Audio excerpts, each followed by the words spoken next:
తెలియకుండానే హామీలు ఇచ్చారా? అంటే వీళ్ళకి గెలవడం మాత్రమే పరమార్థం. గెలిచిన తర్వాత ఏ రకంగా మహిళలను మోసం చేయొచ్చు, ఏ రకంగా ఆడబిడ్డల్ని అవహేళన చేయొచ్చు అన్నది వీళ్ళకి తెలిసి కావాలని ఈ మోసపూరితమైన హామీలు ఇచ్చి వీళ్ళకి కూటమి నాయకులకి పవర్లోకి రావడం మాత్రమే పరమార్థం. పవర్లోకి వచ్చిన తర్వాత ఏ రకంగా ఆంధ్ర రాష్ట్రంలో ఉన్న మహిళల్ని మోసం చేయొచ్చు అన్నది వీళ్ళకన్నా బాగా ఎవరికీ తెలీదు. ఈరోజు అచ్చెన్నాయుడు గారు ఆ రకంగా మాట్లాడుతున్నారు అని అంటే చంద్రబాబు నాయుడు గారి పర్యవేక్షణ లేకుండానే మాట్లాడేస్తున్నారా? ఈయన ఒక మంత్రిగా ఆయన బహిరంగంగా ఈ స్టేట్మెంట్ ఇచ్చారు అని అంటే ఆడపడుచులను మోసం చేస్తున్నామనే కదా. ఈరోజు మనకి జూన్ 2024లోన వీళ్ళు మేనిఫెస్టివల్ కింద అలాగే ప్రతి ఇంటికి వెళ్లి బాండ్లు ఇవ్వటము, వాళ్ళ ఫోన్లకి ఈ మేనిఫెస్టివల్ పెట్టించడము,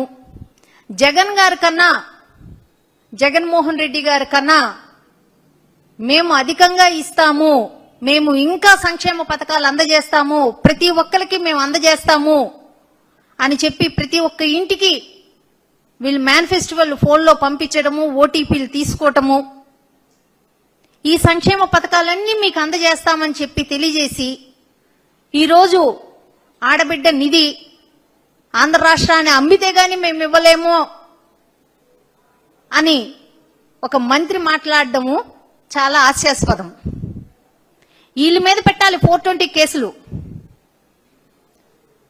తెలిసి అబద్ధపు హామీలు ఇచ్చి ఈ రకంగా ఆడబిడ్డల్ని మోసం చేస్తున్నందుకు చంద్రబాబు నాయుడు గారు చీటరు.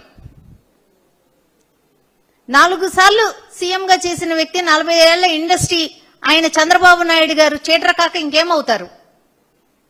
ఈయన మీద పెట్టాలి కదా 420 కేసు. ఈరోజు ఎందుకు పెట్టకూడదు? ఏ రకంగా మహిళలకి ఇంత మోసపూరితమైన హామీలు ఇచ్చి ఈ రకంగా ఈ రోజు మహిళలకి ఈ రకంగా మహిళలను మోసం చేయటం అన్నది చాలా బాధాకరం.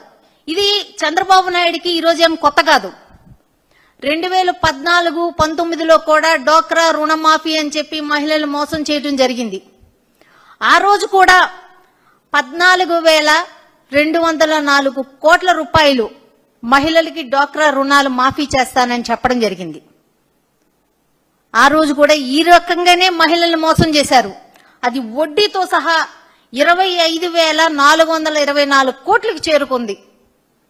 ఆ రోజు మహిళలు ఏ రకంగా ఇబ్బంది పడ్డారో డోక్రా మహిళలు, ఆ తర్వాత 2019లోన ఏ రకంగా మహిళలు చంద్రబాబు నాయుడు గారికి బుద్ధి చెప్పారో మనందరికీ తెలుసు.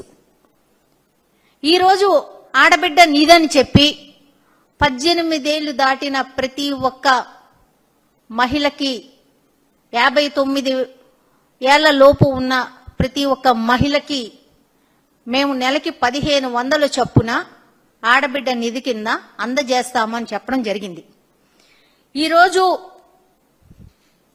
ఏ రకంగా దాన్ని ఎగ్గొట్టాలో, ఏ రకంగా ప్రజల్ని మోసం చేయాలని చెప్పి ఆలోచన చేయటం జరుగుతుంది. ఆగస్టు 15 నుంచి ఫ్రీ బస్ అని తెలియజేశారు. ఇంతకుముందు ఆంధ్ర రాష్ట్రంలో ఎక్కడి నుంచి ఎక్కడికైనా వెళ్ళొచ్చని చెప్పారు. కానీ అది ఒక జిల్లాకు మాత్రమే ఇప్పుడు పరిమితం చేస్తున్నారు. ప్రతి విషయంలోన ఆడపడుచుల్ని ఈ రకంగా మోసం చేయటం మనం గమనిస్తున్నాం. మొన్న ఒక 2 నెలల క్రితం చంద్రబాబు నాయుడు గారు కర్నూలులోన ఒక సభలో ఆయన తెలియచేయటం జరిగింది. ఏంటంటే P4 ద్వారా 2029 నాటికి పేదరికం లేకుండా నేను చేస్తాను, ఇంకా పేదరికంలో ఇంకా ఎవరైనా మిగిలిపోతే వాళ్ళని ప్రభుత్వం ప్రైవేటీ ఇద్దరు సమన్వయంతోని అనుసంధానంతోని P4 ద్వారా ప్రతి ఒక్క మహిళకి ఆదాయాన్ని పెంచే అవకాశం కల్పిస్తారంట. అంటే ఈయన కర్నూలు మహాసభలోన బహిరంగ సభలోన చంద్రబాబు నాయుడు నేను ఆడబిడ్డనిది ఇవ్వలేను అనే సంకేతాలు ఆల్రెడీ పంపించడం జరిగింది.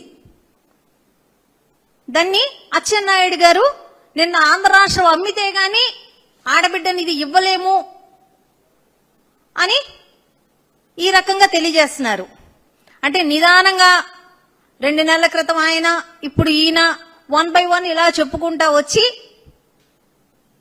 ఈ ఏదైతే ఈ సంక్షేమ పథకం ఉందో ఆడబిడ్డ నిధి ఇస్తామో అని చెప్పి సూపర్ 6 లోన నమ్మబలికినారో దాన్ని ఎగ్గొట్టే విధంగా ఈరోజు మళ్ళీ ఈ కార్యక్రమాన్ని ముందుకు తీసుకొచ్చి నిన్న అచ్చెన్నాయుడు చేత ఈ పలుకులు పలికిచ్చి ఈ ఆడబిడ్డ నిధి అన్నది ఎగ్గొట్టే కార్యక్రమం అనేది మళ్ళీ మొదలు పెట్టారు. వీళ్ళు ఈ రకంగా మహిళలను మోసం చేయడానికి చూస్తున్నారు.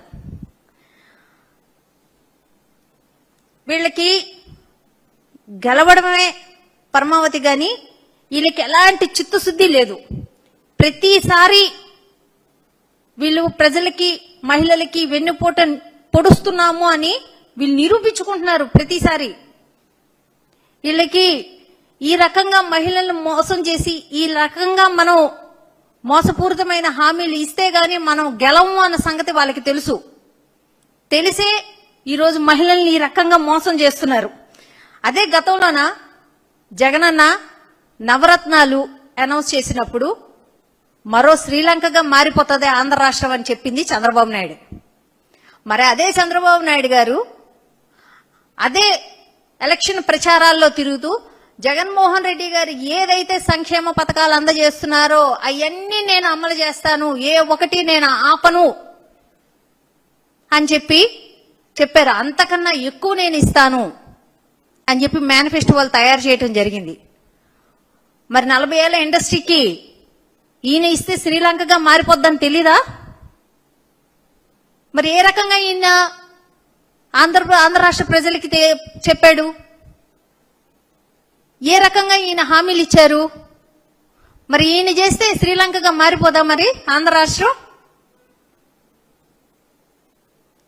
అదే జగన్మోహన్ రెడ్డి గారి పరిపాలనలోన మనం ఆసరా మహిళలకి మనం 2,10,58,615 మంది మనకి ఆంధ్ర రాష్ట్రంలోన మహిళలకి ఆసరా రూపంలోన జగన్మోహన్ రెడ్డి గారి ఆధ్వర్యంలోన గతంలో మనకి ఆసరా అందించేవాళ్ళం, చేయూత అందించేవాళ్ళం. కానీ ఈరోజు మహిళలు ఏ రకంగా మోసపోతున్నారు? ఈరోజు ఆంధ్ర రాష్ట్రంలో మహిళలు ఎంతమంది 18 ఏళ్ళు నిండిన మహిళలు ఉన్నారు? వాళ్ళకి ఈ 13 నెలలకి 100 కోట్ల రూపాయలు గత ఏడాది బాకీ పడడం జరిగింది ఆడబిడ్డ నిధి కింద. ఈ ఏడాదితో కలుపుకుంటే 2 ఏడాదులు కలిపి 75 కోట్ల రూపాయలు మహిళలకి ఈ కూటమి ప్రభుత్వం 8,94,189 మంది మహిళలకి ఆసరా అందించేవాళ్ళం, చేయూత అందించేవాళ్ళం. కానీ ఈరోజు మహిళలు ఏ రకంగా మోసపోతున్నారు? ఈరోజు ఆంధ్ర రాష్ట్రంలో ఉన్న మహిళలు ఎంతమంది 18 ఏళ్ళు నిండిన మహిళలు ఉన్నారు? వాళ్ళకి ఈ 13 నెలలకి 100 కోట్ల రూపాయలు గత ఏడాది బాకీ పడడం జరిగింది ఆడబిడ్డ నిధి కింద. ఈ ఏడాదితో కలుపుకుంటే 2 ఏడాదులు కలిపి 75 కోట్ల రూపాయలు మహిళలకి ఈ కూటమి ప్రభుత్వం 78,94,189 మంది మహిళలకి 25,570 కోట్ల రూపాయలు 5 ఏళ్లలోన చేయూతకున్న మనం మహిళలకు అందచేయటం జరిగింది. ఇన్ని రకాలుగా జగనన్న పాలనలో మహిళలకి ఆసరాగా, చేయూతగా, చేదోడుగా ప్రతి ఒక్క మహిళకి మనం ఉండడం జరిగింది. కానీ ఈరోజు మహిళలు మళ్ళీ జగన్మోహన్ రెడ్డి గారు రావాలి, జగన్మోహన్ రెడ్డి గారి పాలన రావాలి, జగన్మోహన్ రెడ్డి గారి పాలనలోనే మేము సుభిక్షంగా ఉంటాము అని మహిళలు తెలియచేయడం జరుగుతుంది. అదే సార్, మరి రాష్ట్రం ఆర్థిక పరిస్థితి బాలేదు, రాష్ట్రం ఆర్థిక పరిస్థితి బాలేదని 40 ఏళ్ల ఇండస్ట్రీకి తెలియదంటారా? తెలియకుండానే హామీలు ఇచ్చారంటారా?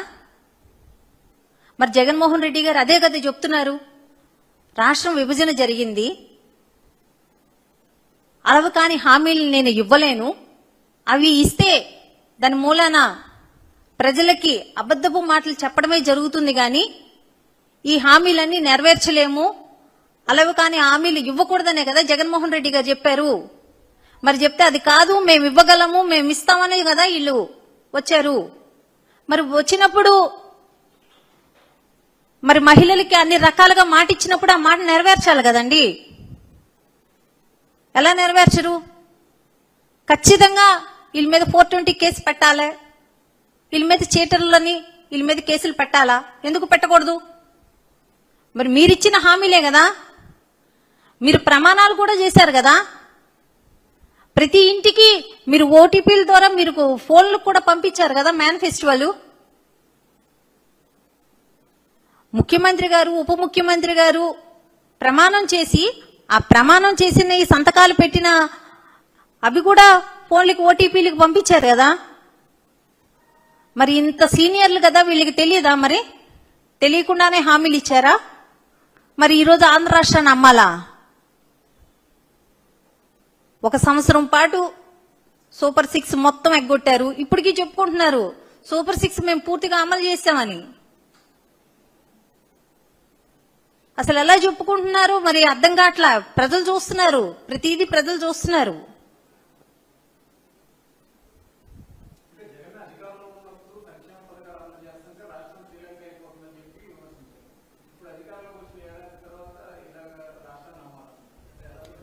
అంటే ఇప్పుడు వీళ్ళు దుబాయ్ను సింగపూర్ చేస్తున్నారు కదండి ఆంధ్ర రాష్ట్రాన్ని.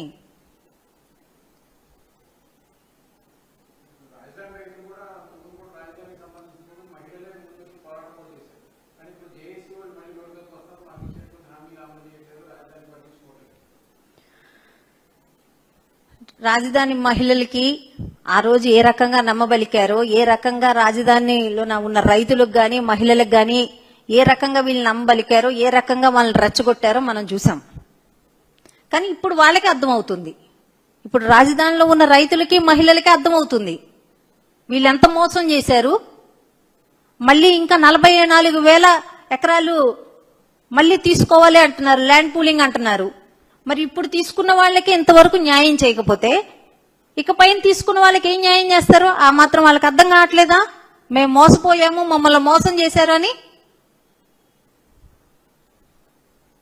వాళ్ళకి పూర్తిగా అర్థమవుతుంది. ఏ రకంగా మమ్మల్ని మోసం చేశారు, మేము ఏ రకంగా మోసం అయిపోయాము అని చెప్పి ఇప్పుడున్న రైతులు మొత్తం వాళ్ళే ఈరోజు ఎవరు మన వైఎస్ఆర్సీపీ వాళ్ళు మేము ఎవరు వెళ్ళటం లేదు, వాళ్ళని ఎవరిని మేము కదిలించట్లా, వాళ్ళ మానాన్ని వాళ్ళే బయటకు వస్తున్నారు. స్వచ్ఛందంగా బయటకు వచ్చి మేము మోసపోయాము అని చెప్పి ఈరోజు అమరావతి రైతులు బయటకు వచ్చి వాళ్ళు గోడు వెళ్ళబుచ్చుకుంటున్నారు. రాబోయే రోజుల్లోనా జగన్మోహన్ రెడ్డి గారు ఏ రకంగా జగన్మోహన్ రెడ్డి గారి పాలన వస్తుంది, ఏ రకంగా జగన్మోహన్ రెడ్డి గారిని ఆంధ్రప్రదేశ్ రాష్ట్ర ప్రజలు మళ్ళీ హక్కును చేర్చుకుంటారో చూస్తాం.